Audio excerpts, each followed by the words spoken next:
खलनायक एक प्रेमकथा। लेखक प्रिया उंबरकर, वाचक स्वर सिद्धी गायकर।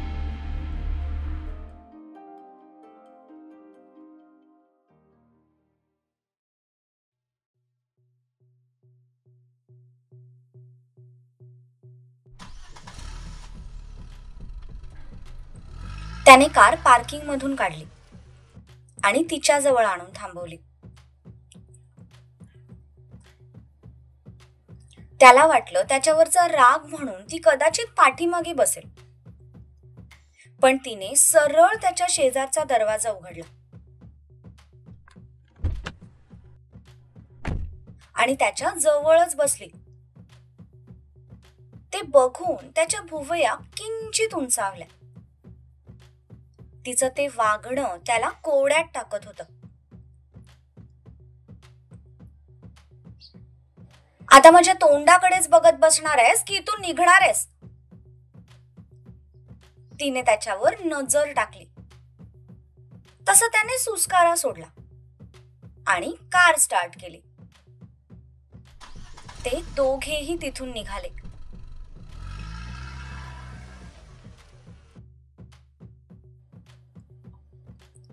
गाडीमध्ये स्मशान शांतता होती. ना तो काही बोलत होता ना ती काही बोलत होती. तो बोलायला तोंड उघडतच होता की त्या आधीच तिने पटकन हात पुढे करत म्युझिक सिस्टम ऑन केली. तसा FM सुरू झाला. पण तिला मात्र FM वरचं गाणं काही खास आवडलं नाही. तसं तिने रागातच ते गाणं बंद केलं. हळूहळू, ब्रँडेड गाडी आहे माझी. काही बंद पडलं ना तर त्याचं बिल सुद्धा मी तुझ्या 1 लाखात ऍड करेन. No problem. बंद जरी पडलं ना तरी त्याचं बिल बनवा आणि माझ्या नवऱ्याकडे पाठवून द्या. त्याच्याकडे खूप पैसे आहेत. तो तुमचे सगळे पैसे परत करेल हा ड्रायव्हर साहेब. खरं तर त्याला तिच्या या बोलण्याचं हसायलाच येत होतं, पण त्याने तसं चेहऱ्यावर दाखवलं नाही. त्याला स्वतःच्या वागण्यावर आश्चर्य सुद्धा वाटत होतं. एकेकाळचा अँग्री यंग मॅन आज एकदम कूल वागत होता. त्याला तिच्या कोणत्याही वागण्याचा रागच येत नव्हता. प्रेमात माणसं आंधळी होतात हे त्याने ऐकलं होतं, पण तो मात्र प्रेमात आंधळा, मुका, बहिरा आणि ठार वेडा सुद्धा झाला होता. तुला मी ड्रायव्हर दिसतोय? त्याचं काय आहे ना, ड्रायव्हिंग सीटवर बसणारा प्रत्येक माणूस ड्रायव्हरच असतो. बर, मग ड्रायव्हरच्या बायकोला आपण ड्रायव्हर बाई म्हणू शकतो का? त्यावर तिने काही उत्तरच दिलं नाही. पुढे एके ठिकाणी त्याला धाबा दिसला. इथे चालेल का की अजून पुढे जायचंय? तसं तिने सुद्धा खिडकीतून बाहेर पाहिलं. ढाबा तसा छोटाच होता. जेवण चांगलं मिळेल की नाही याची खात्री नव्हती, पण सध्या तिला इतकी भूक लागली होती की तिला हातचं सोडून पळत्याच्या मागे लागायचंच नव्हतं. त्यामुळे तिने होकार दिला. तिचा होकार मिळताच त्याने गाडी साईडला घेतली.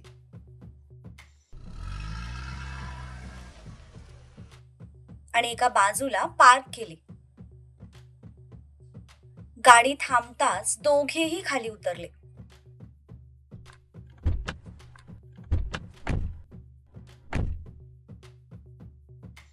ती त्याच्यासाठी थांबली सुद्धा नाही. पटापट पावलं टाकत तशीच आतमध्ये शिरली. तसा त्याने सुस्कारा सोडला. दुपारी एवढं चांगलं बोलत होतो की बाई तुला भूक सहन होत नाही, खाऊन घे. पण नाही, अख्खड दाखवायची होती ना. मग काय, बसा आता बोंबलत. स्वतःशीच बडबडत तो सुद्धा तिच्या पाठोपाठ आत शिरला.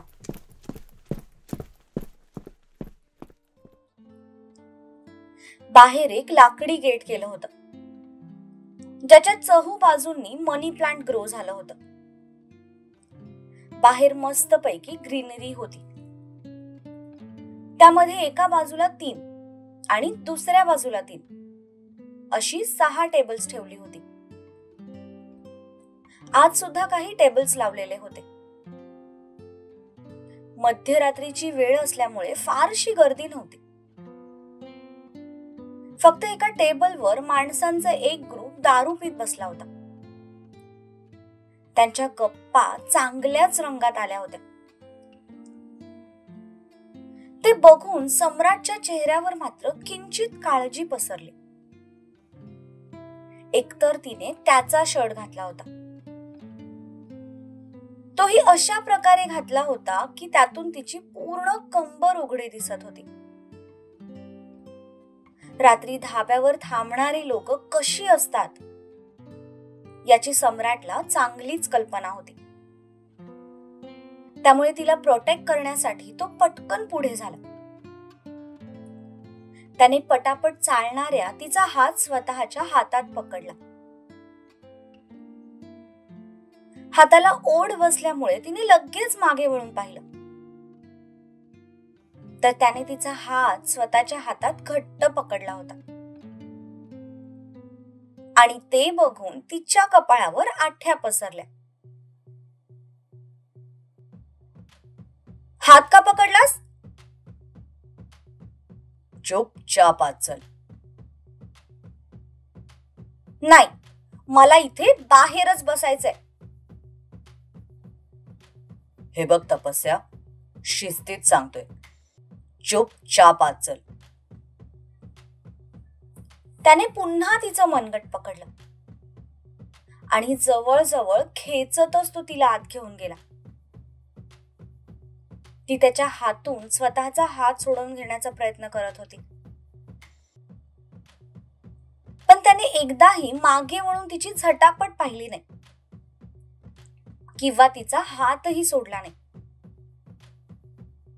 ते जेव्हा आत जाऊन पोहोचले तेव्हा त्याने तिचं मनगट सोडलं.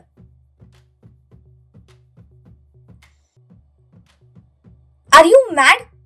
आता तू बाहेर पण माझ्यावर जबरदस्ती करणार आहेस का? बाहेर पिदाड गँग बसले. असे लोक जरा विचित्र असतात, म्हणून तुला आत घेऊन आलं. कारण सरळ सांगून ऐकणाऱ्यातली तू तरी नाहीयेस. तसं तिने वैतागून त्याच्याकडे बघितलं. तिला तर त्याची काळजी सुद्धा नकोशी वाटत होती, पण अशा लोकांची तर तिलाही भीती वाटत होती.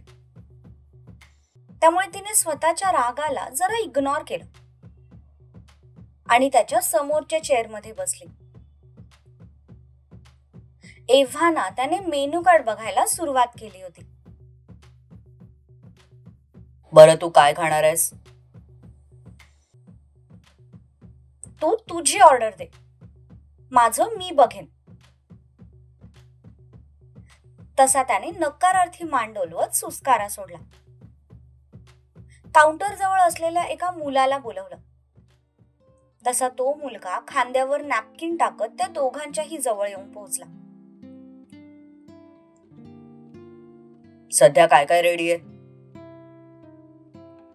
मध्यरात्र उलटून गेली होती, त्यामुळे जास्ती काही डिशेस नसणार हे त्यालाही माहिती होतं.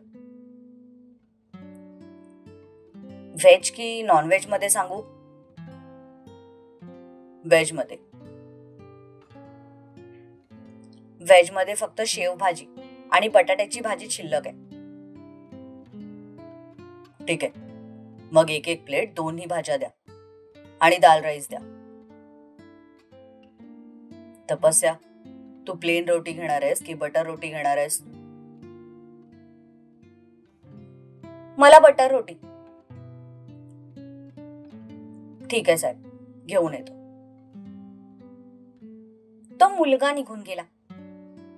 सम्राटने तिच्याकडे बघितलं तर ती भिरभिरल्या नजरेने इकडे तिकडे बघत होती. तपस्या, त्या शर्टची गाठ सोड. तू माझ्याशी बोलतोयस का? मी म्हणालो त्या शर्टची गाठ सोड. गाडीत गेल्यावर हवं तर पुन्हा बांध, पण आत्ता सोड. तो कसा बसा स्वतःचा राग आवळत होता. त्याच माणसांपैकी एक माणूस काउंटर जवळ आला होता. त्याची नजर तपस्यावर पडली होती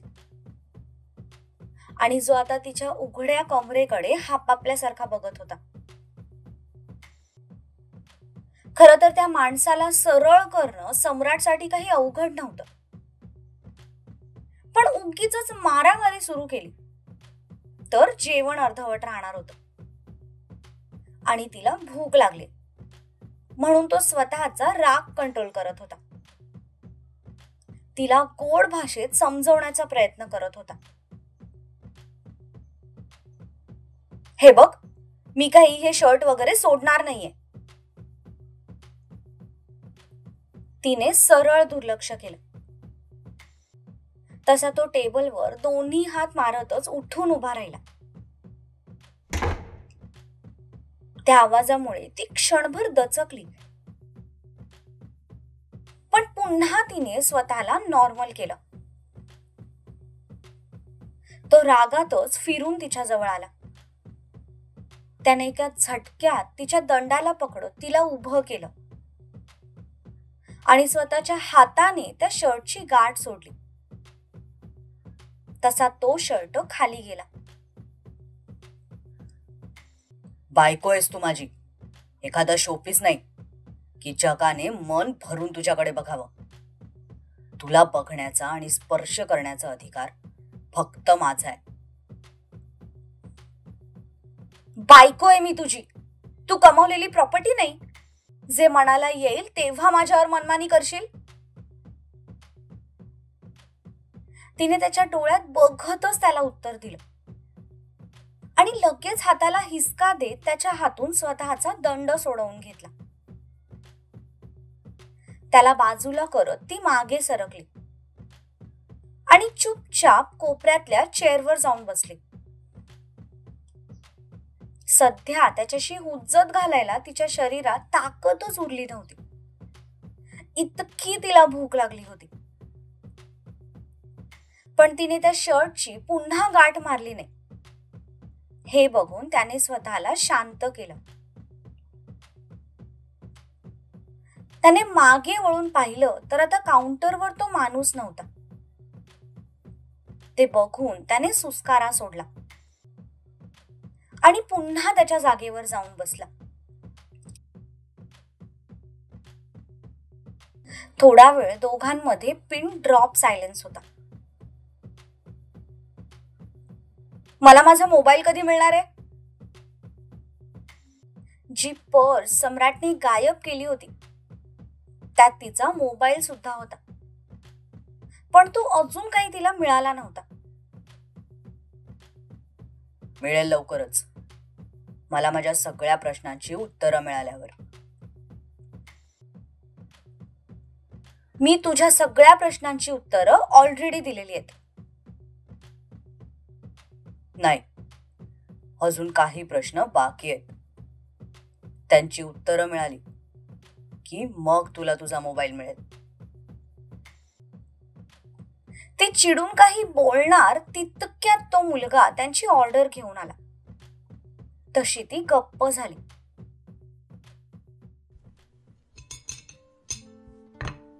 त्याने सगळं जेवण टेबलवर ठेवलं. त्या दोघांसाठी प्लेट्स रेडी केल्या. गरमागरम जेवण बघून तिला तर अजूनच कडकडून भूक लागली. सगळं काही सर्व करून तो मुलगा निघून गेला.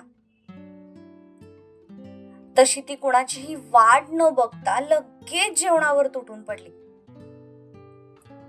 तिला इतकी भूक लागली होती की काय खाऊ आणि किती खाऊ असं झालं होतं.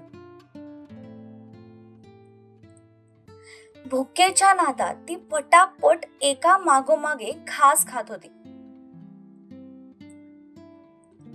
हळू तपस्या, ठसका लागेल. जेवण कुठे पळून जाणार नाहीये, आरामात खा.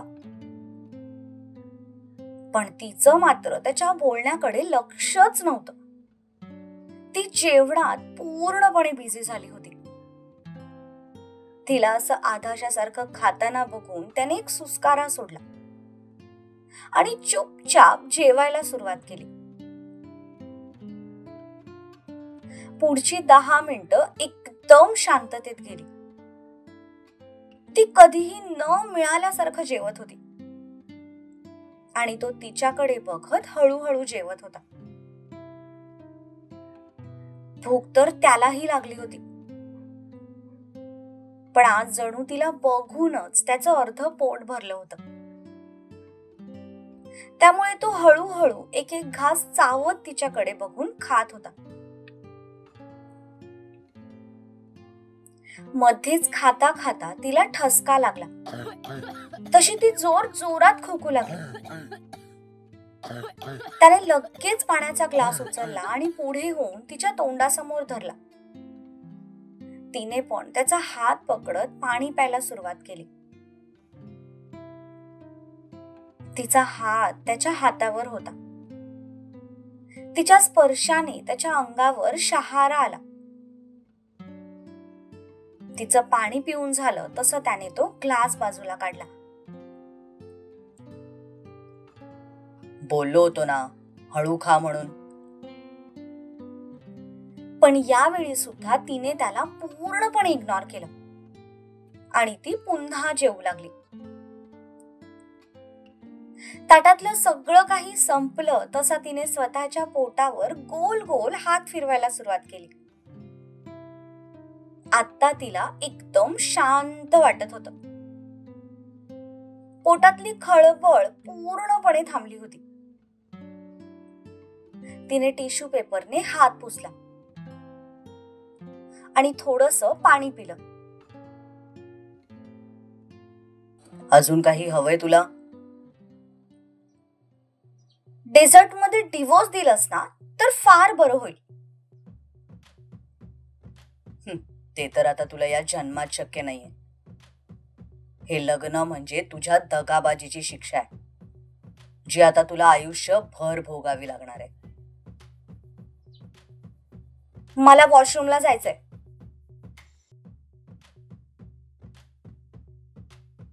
आता जे काही असेल ते सरळ घरी जाऊ, इथे नाही. आता मी वॉशरूमला पण तुझी परमिशन घेऊन जायचंय का? ठीक आहे, तुला जायचं असेल तर जा, पण तू येईपर्यंत मी फक्त माझं बिल पे करून इथून निघून जाणार.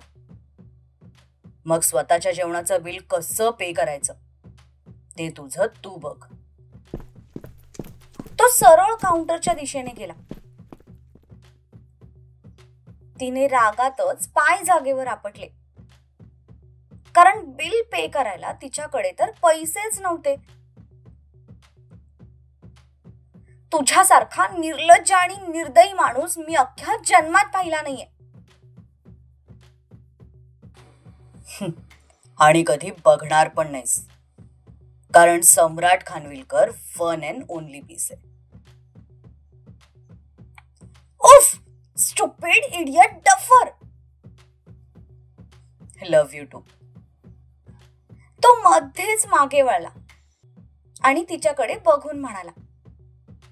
तशी ती दचकली आणि चालता चालताच थांबली. पण तो अचानक थांबल्यामुळे तिला तिचा स्पीड कंट्रोल करता आला नाही आणि तशी ती त्याच्या अंगावर गेली. पण भानावर येताच लगेच मागे सरली. तिची गडबड बघून तो मात्र गालात हसत होता.